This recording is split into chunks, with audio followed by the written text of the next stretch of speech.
Have you ever faced an error while trying to write your data to an Excel file? It can be incredibly frustrating, especially when you've put in so much effort to clean up your data set. If this sounds familiar, you're in the right place. Today, we're going to tackle the error you encountered with the write.xlsx function in R. I totally understand how annoying it is when you think you've fixed your data, only to be met with an error message. You're not alone in this struggle. Many users encounter similar issues when dealing with messy datasets, especially when dates and formats are involved.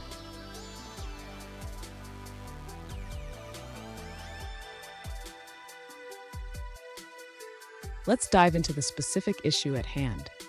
One user recently reported an error when trying to write their clean dataset to an Excel file.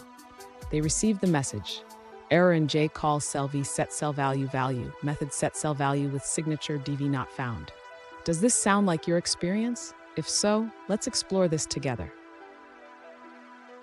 So what could be causing this error? It often stems from inconsistencies in your data types, especially when dealing with date formats and nested variables.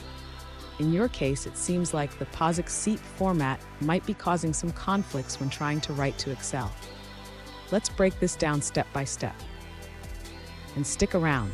I have a crucial tip at the end that will help you avoid this issue in the future and keep your data writing smooth. To begin resolving the user's issue, we need to ensure that the data frame is properly formatted. The user should convert any problematic columns to a standard format. This includes converting the higher date column to character format. Next, the user should check for any remaining nested variables in the data frame. This can be done by using the star function to inspect the structure of the data frame. After confirming the structure, the user should flatten any nested data frames. This can be achieved by using the unnest function from the tidier package, which helps to simplify the data frame. Once the data frame is flattened, the user can attempt to write the data to an Excel file again.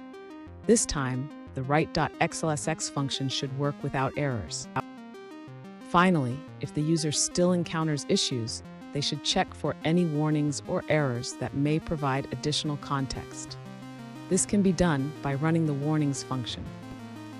Fun fact, did you know that Excel can only handle a limited number of rows? If your data set is too large, it might also cause issues. Always check your data size before exporting. Now let's look at the answers provided by other users.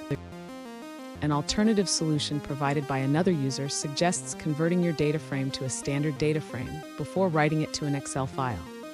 They recommend using the as.data.frame function with the write.xlsx command. Let's take a look at an answer from another user. An alternative solution provided by another user suggests that the issue may arise from the data frame being grouped. They recommend using the ungroup function on your data frame before attempting to write it to an Excel file. This simple step resolved the problem for them. Let's check out another perspective from a different user. An alternative solution provided by another user suggests a simple fix. They recommend converting your tibble to a data frame before using the write.xlsx function. This can be done by using as.data.frame on your dataset. Here's the tip I promised. Always inspect your data types and consider converting to a standard data frame before writing to Excel. This simple habit can save you a lot of headaches. And there you have it. With these steps, you should be able to write your data to Excel without any errors. Remember, keeping your data clean and consistent is key. If you found this video helpful, please subscribe for more tips and tricks.